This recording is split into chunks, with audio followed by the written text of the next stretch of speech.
agora a gente vai para o nosso último conteúdo aqui desse primeiro dia da nossa Arena Talks. A gente encerra a nossa agenda com um tema super importante, super atual. A gente não poderia deixar de falar sobre isso. O tema é inteligência artificial. Nós vamos entender como a inteligência artificial pode ajudar a expandir a competitividade na indústria e no varejo do setor de pescados. Nós vamos receber aqui no nosso palco da Arena Talks agora o professor da Fundação Dom Cabral, Gustavo Donato. Gustavo, seja bem-vindo. Muito obrigada por vir participar aqui do nosso evento, para fechar aqui o nosso conteúdo desse primeiro dia. Agora o palco é seu.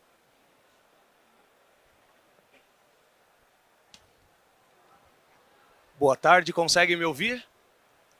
Maravilha, muito obrigado, boa tarde a todos. Obrigado pela acolhida, pelo convite da Francal, nessa parceria com a Fundação Dom Cabral, para que nós pudéssemos trazer algumas reflexões e alguns conteúdos sobre o uso da inteligência artificial. E só uma pequena correção, nos pediram, já que nesse momento nós estamos aqui tratando do lançamento do clube de executivos e num escopo mais ampliado, que nós tratássemos sobre indústria e varejo como um todo. E citarei alguns exemplos, claro, na indústria do pescado e algumas outras aplicações que podem interessar. Mas o grande objetivo aqui é que nós possamos trazer algumas reflexões que ajudem os executivos e profissionais que aqui estão para que compreendam essas tecnologias, essa transformação toda que nós estamos vivendo. Então o título é o uso da IA para expandir a competitividade na indústria e no varejo.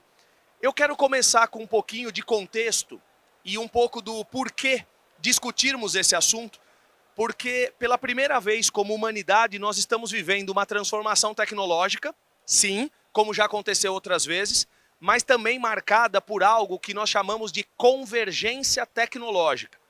Muitas tecnologias causando uma transformação conjunta e na qual a inteligência artificial tem uma qualidade de orquestradora dessas múltiplas tecnologias. Então eu vou mostrar um exemplo, vou pedir que todos prestem atenção e depois eu explico um pouquinho mais sobre. Vejam esse robô da Unitree. Acaba de ser lançado em 2024, isso não tem aceleração, é real. Ele é um robô humanoide 100% autônomo. Versões dele com reasoning e com conversa também existem, na plataforma da OpenAI americana, por exemplo. E por que eu estou mostrando isso? Os feitos desse tipo de robô são impressionantes e já estão começando a alterar fortemente o mercado de trabalho da indústria e de algumas aplicações de serviços. Para se ter uma ideia, enquanto há 2 ou 3 anos atrás esses robôs eram de pesquisa e custavam mais de $1 milhão, este robô está à venda por $16 mil, uma versão operacional dele, ou ele é colocado nas empresas por assinatura, numa modalidade que é chamada RaaS, Robot as a Service. E dependendo se esse robô tiver que operar em uma região pequena, 100 metros quadrados, 80 metros quadrados, ele pode operar com cabo de energia sem bateria, ou seja, 24/7, sem interrupção. E os estudos de viabilidade econômica e payback mostram que é possível já se incorporar isso em linhas de produção com payback inferior a 1 ano. Então, isso tem gerado, do ponto de vista das forças de trabalho, pressões muito fortes e que nós temos que observar. Assim como em todas as operações fabris e de automação que nós já conhecíamos, inclusive de logística, e eu trago um exemplo aqui de uma empresa brasileira, que é a IP, em Amparo, IP mesmo, aquela de detergentes que nós usamos em casa, produtos domésticos, que criou um centro de distribuição 4.0 com 72 robôs, onde não existe nenhum operador. Gustavo, por que você está mostrando isso para nós? Em ambos os casos, entendam, inteligência artificial é central para poder tratar dados, tomar decisões, fazer modelos preditivos, otimizar processos, só que ela nunca vem sozinha. E por isso a convergência tecnológica. No robô, a IA depende de câmera, visão computacional, sensores, motores, pesquisa em marcha humana e biomecânica, porque só parar um robô daquele em pé já é altamente complexo. assim como em um CD desse, onde eu dependo de empilhadeiras automáticas, em organizadores do próprio centro de distribuição, paleteiras, envelopamento e tudo mais.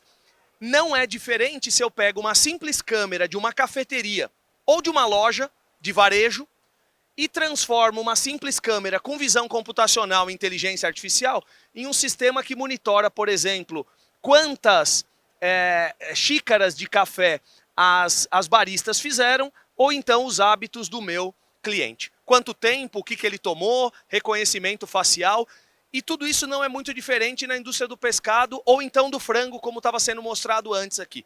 Eu visitei uma planta recentemente, onde a visão computacional detecta as partes do frango e por corte a jato de água já faz os cortes sem contaminação. Mesma coisa no peixe, identifica o tipo de pescado, o tipo de camarão, o tamanho, faz a seleção para a embalagem adequada, reduzindo homem-hora, reduzindo erros e maximizando a qualidade do produto, porque você acaba fazendo um sorte que acaba precificando adequadamente o produto melhor. Então eu trago um exemplo aqui de uma cafeteria, trago também um mapa de calor de uma loja. Isso tem sido câmera com visão computacional com inteligência artificial. Isso muda inclusive a precificação de onde cada produto fica em um mercado, em um empório, em uma loja. Não é coisa nova, mas hoje já se faz com o uso de inteligência artificial de maneira praticamente automática e, em alguns casos, em estabelecimentos no exterior, eu já vi isso com pricing dinâmico. Tá? Então você, dependendo do dia, demanda, local do produto, não estava vendendo, o pricing era automático com IA e a empresa tinha conhecimento disso remotamente. Só para que vocês entendam como isso aí tem gerado uma transição muito forte. Em visita recente à Ásia, além de ver aquele robô que eu mostrei a vocês, eu tive a oportunidade de ver uma indústria de processamento, uma de alimentos e uma de processamento metal mecânico, em que na de processamento metal mecânico, um galpão de 3 mil metros quadrados já não tinha mais nenhum operador. Tanto é que ele operava com luzes bem fracas, né, só eram acesas quando necessário. E na de processamento de alimentos, eles tinham reduzido em 20% a força de trabalho, redirecionando para um outro crescimento da companhia, porque eles conseguiram automatizar atividades de corte, de embalagem, entre outras, usando inteligência artificial. Bom, e claro, isso aqui é uma última imagem que eu queria colocar, só para deixar claro que a IA, pela primeira vez na história, ela cria a possibilidade da personalização em escala. Diferente daquela produção em massa que nós sempre estivemos acostumados, eu consigo hoje hiperpersonalizar para cada pessoa. Isso não é só no setor de vocês, é em qualquer setor. Por exemplo, quem tiver curiosidade, pesquise. Tem marcas de roupas, conceito, que elas escaneiam o corpo em 3D e acabam permitindo que o corte da roupa seja feito por laser. A roupa é costurada por robôs e você tem, em algo em torno de 2 a 3 horas, uma roupa para o seu tamanho, para os seus gostos. Então são alguns exemplos iniciais, eu não vou ficar dando exemplos muito mais de tecnologia aqui, porque eu quero discutir com vocês o que está levando a isso e o que está por trás dessa transformação para que executivos possam pilotar bem suas companhias. Primeiro, isso não acontece por acaso e nós precisamos, especialmente no Brasil, exercitar mais a nossa visão, a nossa capacidade de desenvolver ciência, tecnologia e transformar em inovação, assim como criar novos modelos de negócio, novos processos e capacitar as pessoas. Por exemplo, a gente comemora muito a nossa balança comercial, que é positiva e é pujante. Por outro lado, ela é muito dependente de commodities. E nós praticamente não agregamos valor na produção que nós exportamos. Foi falado do agro aqui antes. Sabiam que a nossa matriz comercial, a nossa balança comercial é basicamente minério de ferro, milho, soja. A gente exporta, por exemplo, o minério de ferro a 1 centavo de dólar o quilo, a soja a 38 centavos de dólar o quilo, e nós compramos smartphones a 8 mil ou 9 mil dólares por quilo. Ou seja, eu tenho que encher um transatlântico de recursos naturais brasileiros para mandar para fora, para trazer uma caixinha de iPhones ou de Samsungs, só para dar um exemplo. Gustavo, por que você está provocando isso? Porque a produção, por exemplo, de pescado ou de outros alimentos nossos, poderia ter muito mais agregação de valor no próprio país. Vejam café. Nós produzimos, vendemos para fora o grão com baixíssimo valor agregado e compramos cápsulas pagando 20 ou 30 vezes o valor original e cápsulas feitas, por exemplo, em alguns casos, com alumínio manufaturado na Suíça. Então me desculpem, algumas questões dessa equação fazem com que a competitividade brasileira e o grau de inovação não estejam onde nós precisaríamos. Nona economia mundial em PIB, mas 49ª em inovação e posição 118 em atração a investimentos para agregação de valor. Então, provocações que eu quero deixar aqui aos nossos executivos e aos presentes. Então, nós precisamos nos recalibrar com uma mentalidade nova, para uma nova economia, uma nova realidade competitiva, mais veloz, de convergência tecnológica, mas também de divergências geopolíticas e do ponto de vista de grandes centros globais. Vocês sabem as múltiplas polarizações que nós vivemos hoje, campos de tensão, nearshoring, powershoring, tudo isso tem que ser levado em conta. A era é de intensa velocidade e junto dessa convergência tecnológica pede que nós dinamizemos nossos modelos de negócio um pouco mais que o usual. Eu trago um exemplo aqui simples, que eu acho que vai se aplicar a todos. Eu já usei esse exemplo em algumas palestras com públicos mais heterogêneos, como nós temos aqui hoje, porque ele é bem ilustrativo. Se nós pensamos em um veículo, comparando um veículo de 1915 com um veículo 2015, o que não aconteceu aqui em 100 anos, aconteceu nos últimos 10. Se todos pararem para pensar, em 10 anos, o que não tinha mudado praticamente nada no projeto de um veículo, nos últimos 10 nós tivemos híbrido, elétrico, célula combustível, hidrogênio, biometano, carro autônomo, infotainment dentro do carro, que se não espelhar a tela eu não desejo, certo? Nós temos segurança passiva, ativa, nós temos agora caminhão autônomo sendo testado, tratores já operando no Brasil e colheitadeiras 100% autônomos na produção, aumentando a produtividade, como por exemplo soja, fazenda reunidas, 18%, 10 sacas por hectare a mais pelo uso de fertilização, de biodefensivos com visão computacional e inteligência artificial, só joga onde é absolutamente necessário, ou porque vê erva daninha, ou porque vê que a planta não está se desenvolvendo como deve. Ah, Gustavo, isso é só uma economia de custo que paga a iniciativa inteligente de um equipamento? Não. Isso gera menos footprint de carbono, leva a produção mais a caminho de uma produção orgânica se o defensivo for bio, e ao mesmo tempo pode resultar em créditos de carbono que podem ser tokenizados e virar uma nova fonte de receita para a propriedade. Só para que vocês entendam os raciocínios de impacto primário, impacto secundário e impacto terciário que eu gostaria de provocar que nós tivéssemos a partir do dia de hoje. E esse tipo de disrupção que eu estou mostrando aqui não é do carro, é da mobilidade. Porque o que tem mudado é que as pessoas não querem mais o produto, elas querem o serviço. Muitos jovens hoje não querem ter habilitação. Eles não querem comprar o carro, eles querem a mobilidade como serviço. E não é mais o foco só em carro, tanto é que nós temos drone levando gente, exoesqueletos, cadeiras de roda com assistência elétrica, tudo isso é considerado mobilidade. Por que eu estou mostrando isso? Porque isso impacta no valuation das empresas e nos negócios. Para tirar o efeito da pandemia, que gerou muita quebra de corporações em 2020 e 2023, eu trouxe uma comparação para vocês das 10 empresas mais valiosas em 2011. Notem, ExxonMobil, Apple, PetroChina, Royal Dutch Shell e as 10 empresas mais valiosas 10 anos depois. Apple, Microsoft, Alphabet, que é o Google, Amazon, a Tesla, que é de eletromobilidade, Meta, entre outras. O que eu quero mostrar aqui? A velocidade é tão intensa e a convergência tecnológica tão dependente de IA, IoT e outras, que em 10 anos, 80% das empresas da lista de top 10 deixaram de sê-lo. Deixaram de estar entre as 10 mais valiosas do mundo. 80%. E esse processo continua. A maioria das empresas do Fortune 500, ou melhor, do Fortune 100, são empresas de tecnologia cujo modelo de negócio não existia 20 anos atrás. Então isso é bem impactante. E em um evento recente com a presidente do LinkedIn Brasil, ela comentou que 80% das posições que são buscadas hoje na plataforma, empregos, 80% do tipo de posições, não existiam 20 anos atrás. Então isso é bem alarmante para nós e 55% dessas transformações dizem respeito a mudanças baseadas nas tecnologias de inteligência artificial, nos mais variados níveis.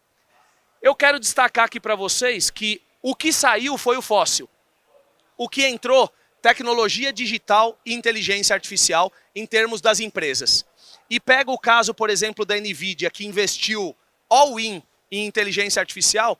Em 2021, ela já valia 700 bi de dólares. Em junho desse ano, ela bateu 3,3 trilhões de dólares. Se tornou a maior empresa do mundo, agora ela está ali entre segundo e terceiro, dependendo do ranking, competido com Apple e outras empresas. Ah, Gustavo, por quê? Porque teve visão, ciência, tecnologia e está investindo em grandes mercados emergentes. Exemplo, ela investe forte em computação espacial e ambientes imersivos, realidade virtual aumentada.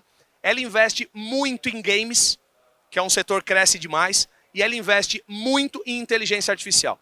Ah, Gustavo, em softwares? Não. Ela simplesmente, o CEO e fundador e sua equipe, tiveram a visão de que eles iam focar todos os desenvolvimentos, ciência e tecnologia no tipo de chip chamado GPU, que é muito apropriado a processar esse tipo de tecnologias, esses três mercados que eu comentei a vocês. Ah, Gustavo, o que esse tipo de visão gera? Gera parcerias com ecossistemas de inovação, com universidades, pesquisa de fronteira, patenteamento e depois vira produto, vira inovação de fato. Simplesmente a ação da empresa em 5 anos cresceu 3.950%.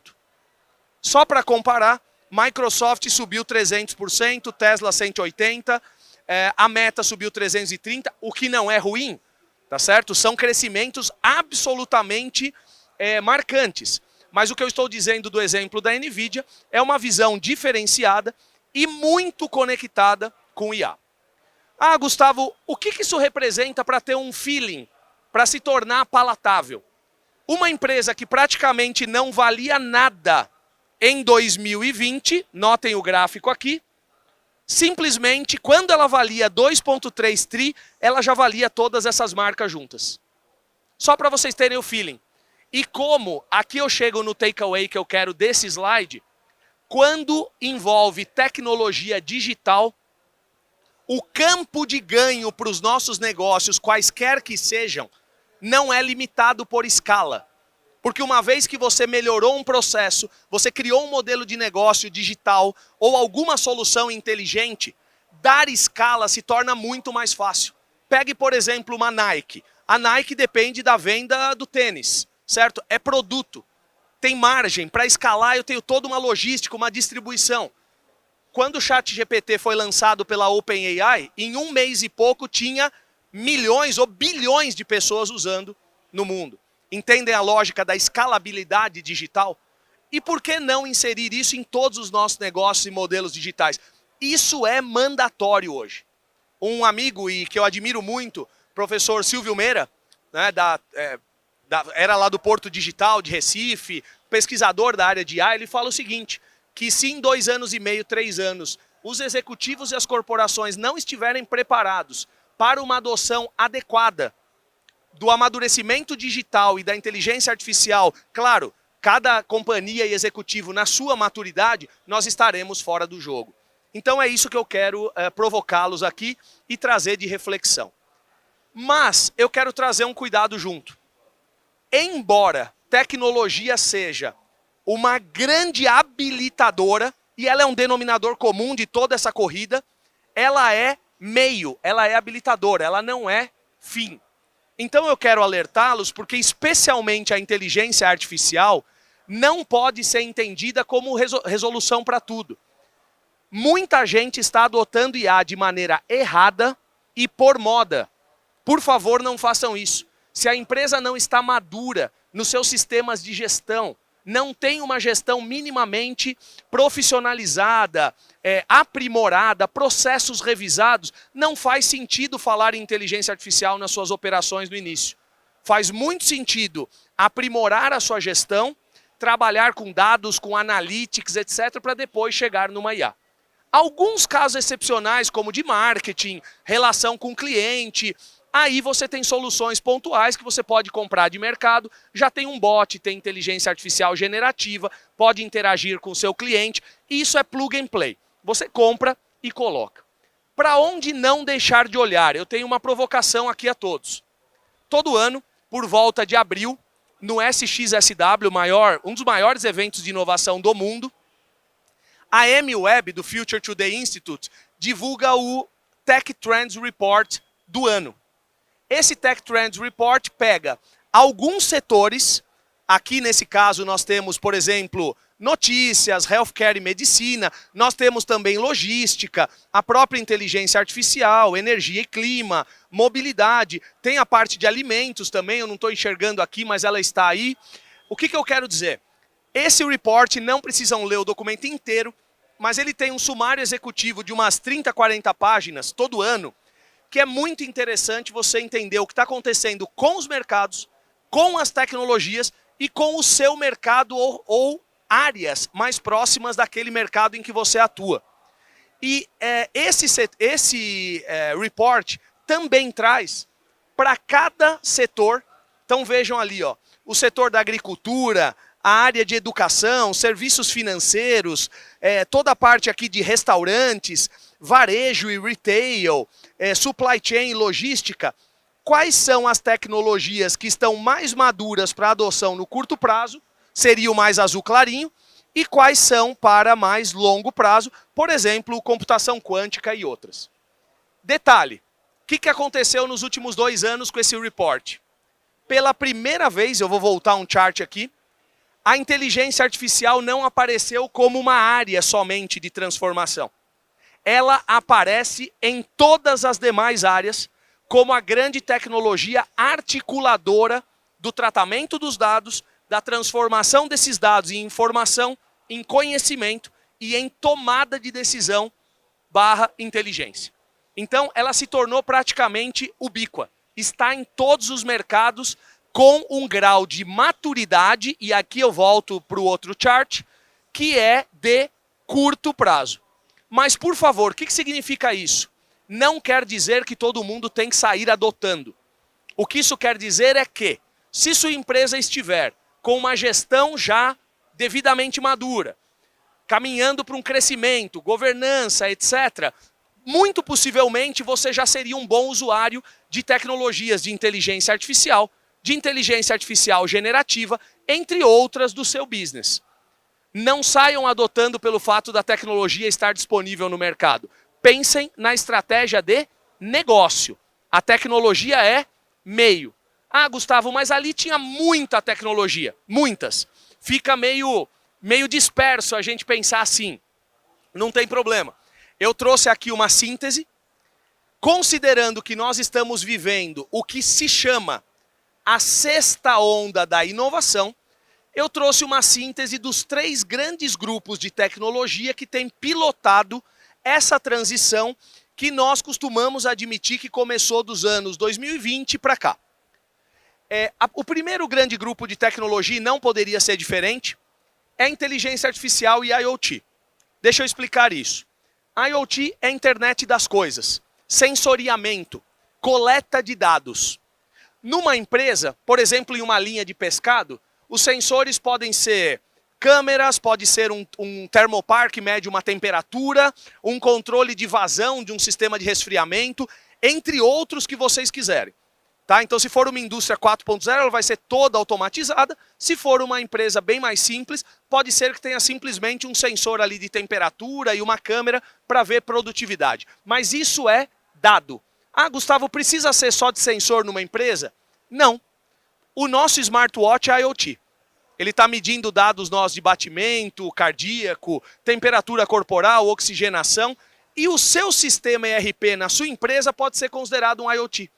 Porque ele monitora vendas, ele monitora seu ciclo financeiro, ele monitora o grau de alavancagem da sua companhia, ele acompanha o comercial, acompanha o financeiro, acompanha o pessoal de marketing, certo? Como é que está o seu CRM, como é que está o seu percentual de conversão com os clientes principais. Tudo isso é IoT. Gerando o quê? Dado. Dado para quem? Para a inteligência artificial tratar. Quanto mais dado, mais ela aprende pelos modelos de machine learning, melhora o resultado e é um ciclo positivo se você fizer direito. Segunda grande onda, robôs e drones. Ah, Gustavo, robótica e drone? Sim. Vou dar um exemplo do agro, que eu vi recentemente, fiquei muito bem impressionado. Produção de laranja. O drone passa no meio da produção, tem câmeras dos dois lados e na frente, ele filma todas as árvores e pela telemetria ele sabe exatamente a posição, ele dá momento ótimo de colheita para maximizar a produtividade, pela cor do fruto ele sabe quando o fruto está melhor ou ainda não, ele mede o tamanho e estima a produtividade por pé, identificando se alguma região tem que ter intervenção ou não. Isso tem trazido ganho em cima de ganho para os produtores de cítricos. Pega o pessoal de vinícolas de Bento Gonçalves, o drone passa no meio dos parreirais e estima por volumetria o peso do cacho. E pela coloração, quão maduro ele está para uma colheita normal ou para uma colheita, por exemplo, tardia, um late harvest. Pecuária, por exemplo, você, para não estressar o boi, porque o boi, se é pesado toda hora no brete, ele fica estressado e engorda menos, e você perde produtividade no alimento, né, na engorda do boi, que é commodity. Commodity na compra da arroba do bezerro, commodity na venda do boi gordo, você precisa de excelência operacional para fazer engordar o máximo possível e rápido. Você, ao invés de estressá-lo pesando, você filma o boi no campo e por visão computacional 3D o volume dele é estimado entre pesagens. E ele só é pesado a cada 10 ou 15 dias. O sistema de IA aprende a cada pesagem e a curva de estimativa do peso dele só melhora. A ponto que os erros são tão pequenos que você estressa o mínimo possível o gado. Isso são soluções de uso de drone, de robótica, de visão computacional. A próxima onda de transformação que nós vamos ter, que nós estamos vivendo, é da IA. A próxima é da robótica embarcada, com tecnologia inteligente. Que nem aquele primeiro robô que eu mostrei para vocês. Vai chegar nas nossas empresas, casas, escritórios, essa é a próxima onda. E nós estamos com uma onda de clean tech. Bioenergia, energia limpa, biocombustíveis no caso do Brasil e outros. Agora, para fechar isso aqui, eu não acho que essa onda vai durar 25 anos, não vai.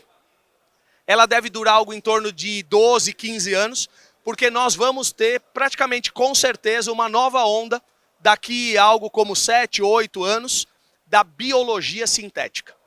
O prêmio Nobel que aconteceu agora é uma prova disso. Eu já falo há uns 2 anos sobre essa nova onda da biologia sintética, onde nós podemos trabalhar sistemas biológicos, tem CRISPR. Não sei se vocês viram o Nobel de Química, foi ganho por 3 pesquisadores, 2 deles do Google, porque eles descobriram como usar IA para descrever as proteínas e também sintetizar novas proteínas, que pode aumentar a durabilidade de alimento, melhorar a longevidade humana e até ajudar, por exemplo, a biodegradabilidade de plástico. Então são coisas que estão acontecendo que vocês devem acompanhar porque, queira ou não, vão pegar os mercados de vocês. E aí eu fiz um exercício curioso. Eu falei, pô, eu vou estar lá na Seafood. Será? Eu tinha feito uma palestra recente para um C-Level, né, um grupo de CEOs e C-Level da indústria do aço. E aí eu fiz estudos de vários artigos para aquele mercado. Eu falei, poxa, será que tem sinergia? E aí eu peguei exatamente um artigo que eu tinha estudado para a indústria do aço, no caminho dela para se tornar mais inteligente e mais eficiente, e fui lá no artigo de novo na semana passada, né, montando o material para vocês, e fui olhar quais eram as principais tecnologias de indústria 4.0 que o processamento do aço merecia. Olhem as primeiras: inteligência artificial, big data, computação em nuvem, certo?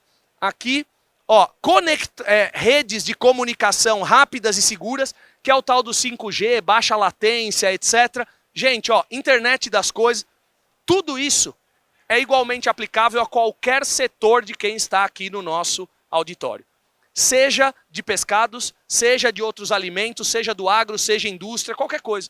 Então eu estou mostrando como exemplo para vocês que boa parte da jornada de transformação digital e adoção tecnológica para tornar os nossos negócios 4.0, 5.0, que começam a falar agora, passa por uma jornada similar, pelo menos no macro.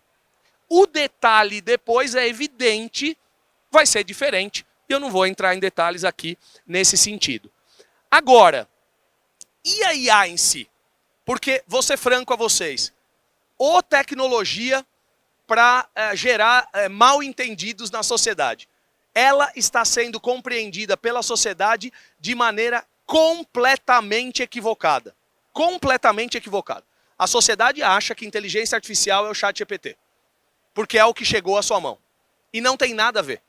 Eu vou mostrar a vocês que o ChatGPT é um grãozinho de areia em um mundo muito maior, e não é por ele que a gente deve pensar em começar. O que a gente chama coloquialmente, né, de mato alto, que são os ganhos maiores, os quick wins, os ganhos rápidos na empresa, em eficiência, em vendas, etc., não usariam nada análogo a um ChatGPT ou um LLM. Inteligência artificial não é nova, ela existe desde 1943. As pesquisas do Alan Turing em 1950, falando em tomada de decisão inteligente. E a gente usa IA há muitos anos e nem sabe.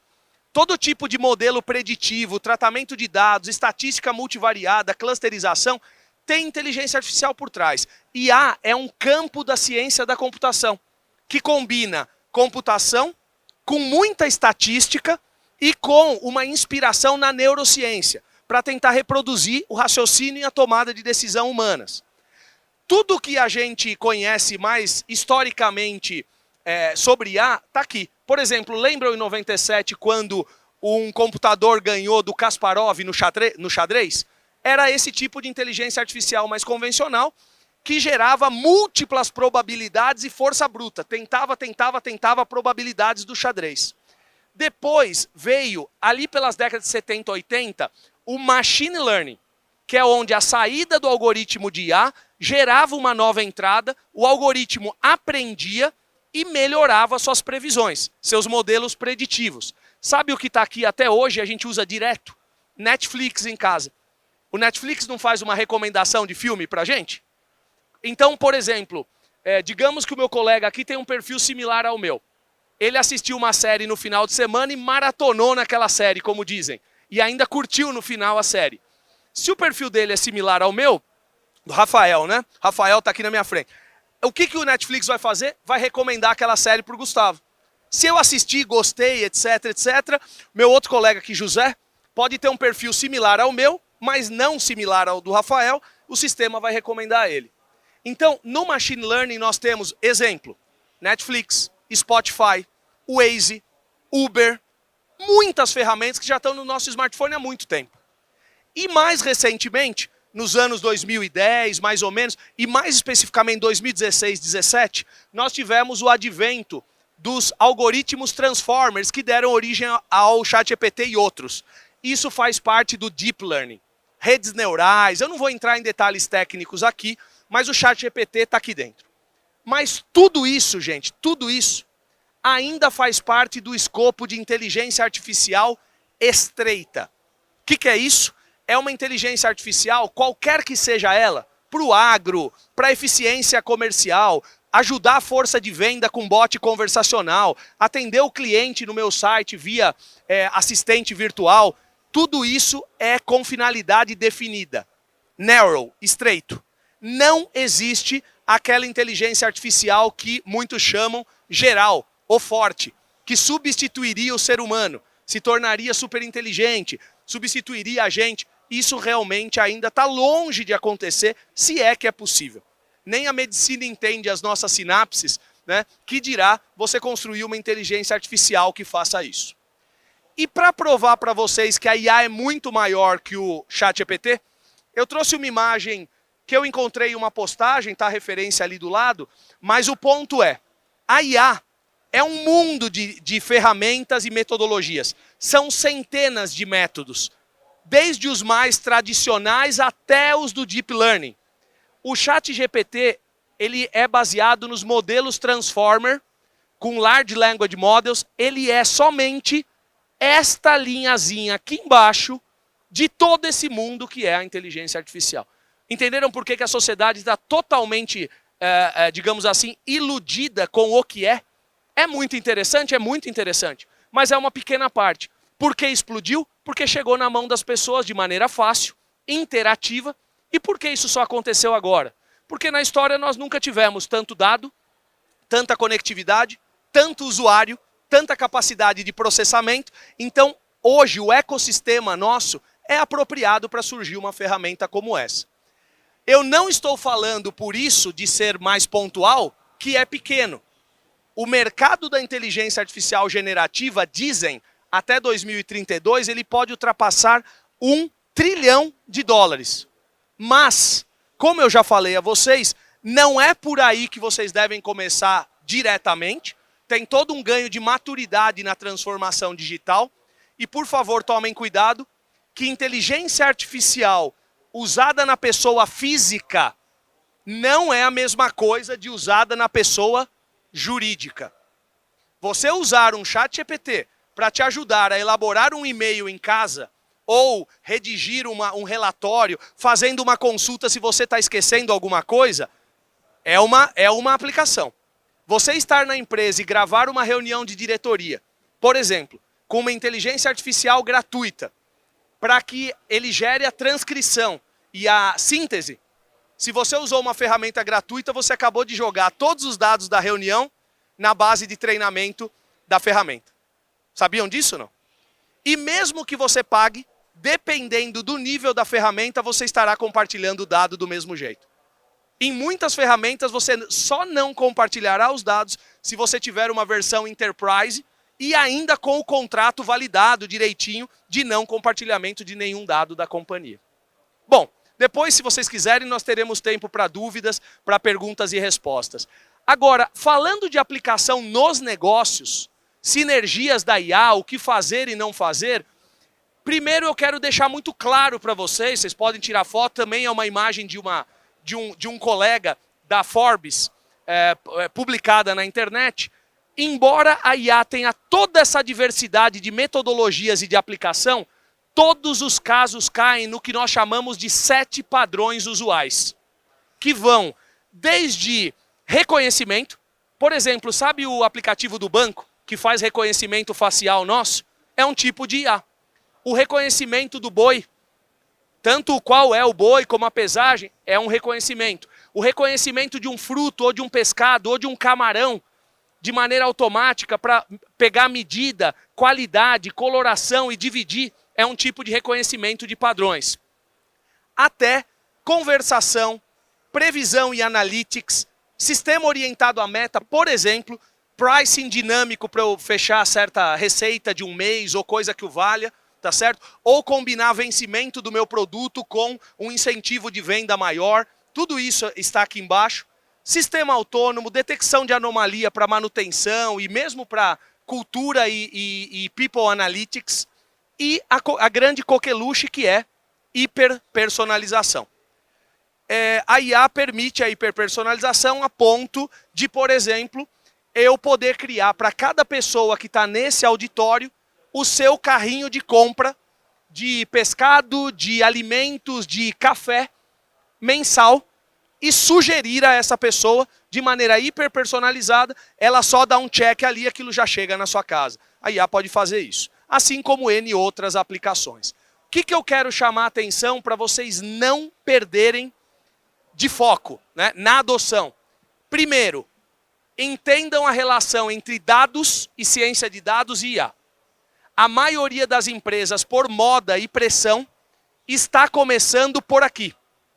Não é o caminho. Nós temos que começar dos dados. Perguntas. Sua empresa tem dados organizados? Em uma base limpa? Sem redundância, sem dados inúteis, sujos, poluídos? Existe um data lake? Existe um data warehouse organizadinho?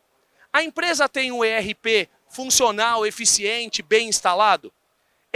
Vocês estão usando o cloud com uma cibersegurança boa, com redundância da informação, para que caso uma invasão ocorra, vocês subam rápido sua empresa e não fiquem na mão de um hacker?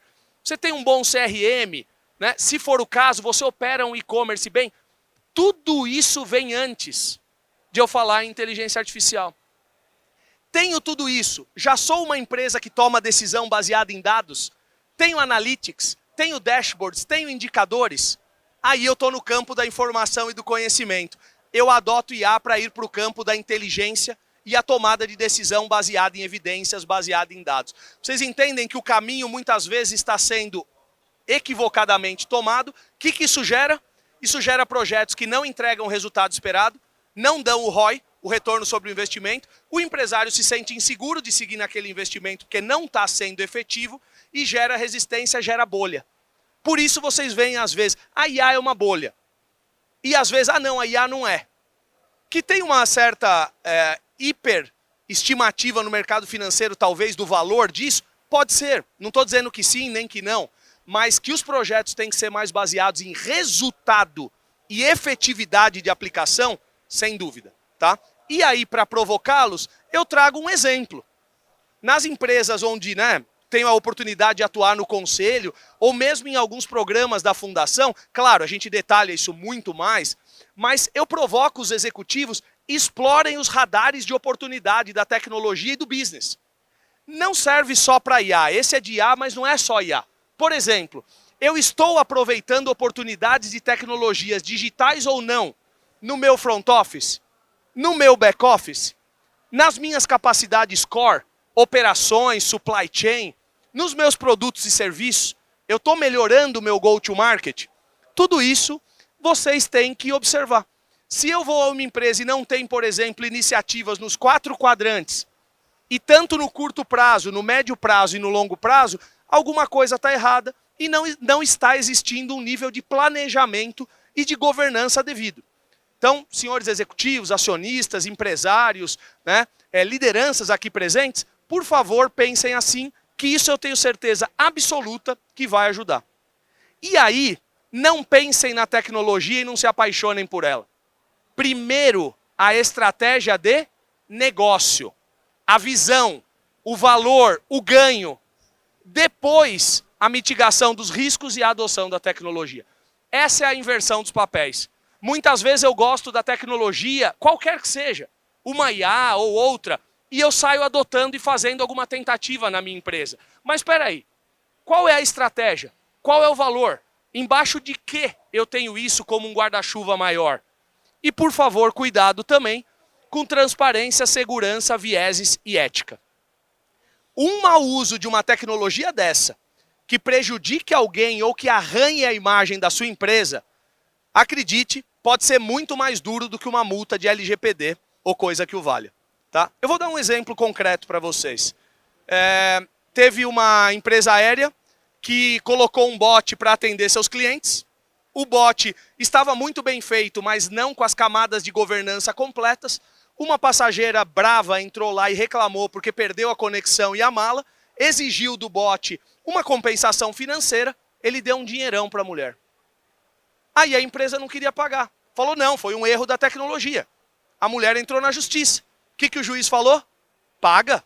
Seu canal oficial de comunicação, problema seu que você trocou o humano por uma tecnologia que você ainda não refinou. E a briga estava acontecendo. Assim como bots que falam palavras ofensivas para crianças ou então para outras pessoas que interagem. Isso pode arranhar uma marca muito mais do que uma iniciativa comercial mal desenhada ou coisa que o valha. E para a gente caminhar para o encerramento aqui, vocês poderem perguntar, não é falta de dinheiro. Eu afirmo isso.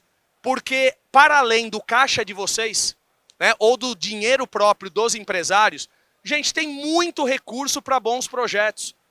Só na Nova Indústria Brasil, e eu trouxe aqui porque ela envolve agro, envolve saúde, envolve alimento, envolve questão de bioeconomia que pode envolver mercados alimentícios, só lá tem 2,18 bilhões de reais não reembolsáveis. Não reembolsáveis.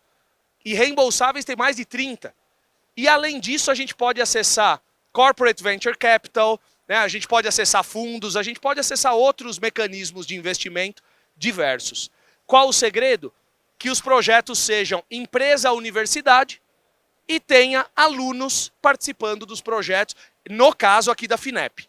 Mas cada edital pede uma coisa. Tem editais da Embrapa, tem editais da ANEEL, ANP, entre outros. Chamados finais para vocês agirem com base nessas provocações e refletirem um pouquinho mais. Primeiro, Gustavo, afeta as pessoas? Total. A IA está afetando 40% dos empregos do mundo, segundo o FMI, até 2030. Até influenciador está sofrendo. Por quê? Essa influenciadora aqui está usando IA, por exemplo, e está ganhando um dinheirão, e os outros influenciadores ficaram bravos com ela. Aí vocês me perguntam por quê? Porque ela não existe. Ela foi criada por um rapaz, um asiático. Ela tem lifestyle, ela pega voo, ela posta nas redes que ela está na academia, ela não existe. E ela fatura mais do que os youtubers de carne e osso. Gustavo, por que você está mostrando isso? Porque imagina o que isso não pode gerar para o marketing de vocês, para o comercial de vocês, para campanhas, para produto. E por último, cuidado, senhores, queridos e queridas CEOs, né? É uma brincadeira, claro, mas o fato aconteceu. A empresa de games NetDragon, em 2023, substituiu o CEO por uma IA, chamada Tangyu. Aí vocês perguntam, Gustavo, mas é uma falta de noção substituir o CEO ou um executivo por uma IA? Não, realmente é. Mas por que fizeram isso? O board estava insistindo com o CEO que tomasse mais decisões baseadas em evidências, em dados, e menos decisões com base em intuição, etc, etc. Como não funcionou muito bem, o board foi lá e deu essa cartada. Colocou uma IA no lugar do CEO temporariamente. E depois colocou um humano e manteve a IA como uma advisor. Olha a curiosidade falando como sociedade. No dia que eles colocaram a IA como CEO, as ações da empresa dispararam para cima. Dá para entender um negócio desse? Não dá, né? Então, são coisas que nós estamos vivendo com essas tecnologias. E aí, me perguntam às vezes, Gustavo, você tem medo da IA? Você tem medo vendo países como Singapura e outros, e o Brasil? Eu não tenho medo nenhum da IA, mas eu tenho muito medo eu não tenho medo nenhum da inteligência artificial. Mas eu tenho muito medo porque nós estamos usando menos a inteligência natural. E nós estamos nos perdendo nessa infinitude de informações, e com isso nós estamos perdendo o foco de fazer o básico bem feito primeiro e tocar os nossos negócios para frente, com tecnologia, com inovação, com eficiência, mas sem ficar com espasmos ou voos de galinha. O básico bem feito vem antes. Então, mesmo envolvendo IA ou tecnologias digitais, eu fecho com algumas recomendações a vocês. 3 recomendações e 3 cuidados. Investiguem na empresa de vocês tudo que pode usar essas tecnologias para aumentar a produtividade e eficiência. Na sequência, o que pode ajudar vocês a tomarem decisão com base em dados. Na sequência, como melhorar o produto de vocês e as vantagens competitivas, a ida a mercado. Cuidados, treinem a força de trabalho porque as pessoas não estão preparadas para essa onda de transformação que veio. Segundo, cuidado com compliance porque não é tudo que a gente pode fazer. Uma empresa usou aquela visão de câmera para monitorar a produtividade dos seus colaboradores, tomou um processo depois e perdeu, porque foi considerado assédio, porque na hora que entrava no toalete e saía o colaborador, o índice de produtividade dele caía. Será que é um cabresto digital desse que nós queremos? Ou será que nós queremos fazer com que os nossos colaboradores cresçam conosco? Por fim, cuidado com privacidade, porque isso também dá multas altíssimas e é a seriedade da nossa empresa e a imagem que está em voga. Queria compartilhar com vocês um convite final. Os executivos da sua empresa estão preparados? Será que o time da empresa está para tantas tecnologias? Será que eles conhecem? E você? Está preparado para isso ou não? É tempo de estar. 2 ou 3 anos adiante, se nós não nos mexermos, podemos estar competindo em um oceano vermelho de fato. Então eu quero convidar a todos a uma reflexão final, todos e todas. Reflitam com calma, longe das telas e longe do celular, olhando para o seu mais íntimo. Se vocês andam só correndo atrás de agenda, compromisso, fechar o mês ou coisa que o valha na companhia, ou se e isso dá um vazio enorme, ou se vocês têm realmente uma visão de curto, médio e longo prazo, de onde você e a companhia desejam estar em 2, em 5, em 10 anos. Eu acho que isso está faltando nas nossas reflexões para que eu olhe primeiro o macro, primeiro o grande objetivo, primeiro o valor que eu quero agregar e deixar de legado e depois adotar a tecnologia. Afinal de contas, na história da humanidade, tecnologia se comoditiza rápido. A maior escassez hoje é humano de qualidade. Esse aqui é o meu LinkedIn direto para quem quiser se conectar. Quem quiser que eu conheça mais próximo, clica nos 3 pontinhos e põe em conectar, porque aí eu vejo e conheço vocês. Se não, entra lá no seguir, né? Contem sempre com a Fundação Dom Cabral. Tem uma pesquisa que vocês vão ter acesso a responder, que também vai aproximá-los da gente.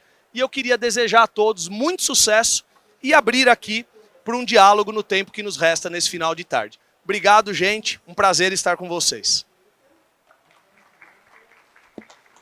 Muito bom, obrigada, Gustavo. A gente tem alguns minutos aqui, então, para as perguntas para o Gustavo. Quem quiser começar, é só levantar a mão que a gente leva o microfone até vocês. Quem quer fazer a primeira pergunta para o Gustavo? Só levantar a mão. À vontade, pessoal. Pode ser do que foi apresentado ou não, eventualmente, se tiverem outras curiosidades.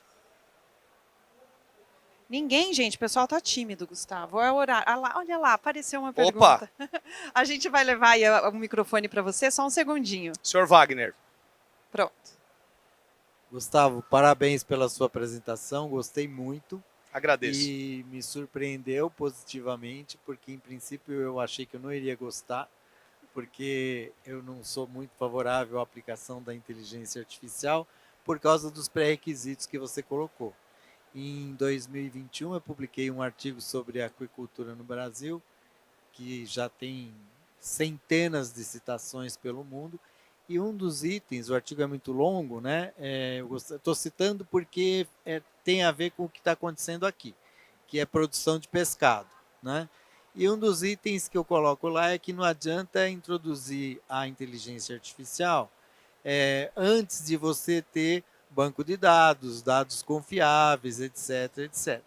Né? Então, eu gostaria que você reforçasse um pouco isso, porque isso é o grande problema. Nesse boom que a gente vive, a gente vê uma quantidade enorme de consultores vendendo tecnologia de IA para produtores que nem calibram as suas sondas que obtêm os dados nos viveiros. Então, eu queria que você comentasse isso, por favor. Nós temos um panorama aqui na aquicultura do Brasil em que o pessoal tem os equipamentos, não lê o manual de como usa para coletar dados, não faz as calibrações corretas, né? Não tem um armazenamento de dados, não tem uma proposta de gestão e não tem modelos de tomadas de decisão na qual, se acontecer isso, faça aquilo. Então, eu gostaria que você dissesse se nessa situação dá para aplicar a IA. Sem tudo isso que o senhor Wagner comentou, usar IA é simplesmente fumaça e rasgar dinheiro, tá? Porque a IA bebe de dados, depende de dados confiáveis e solta decisões lastreadas por e contendo dados.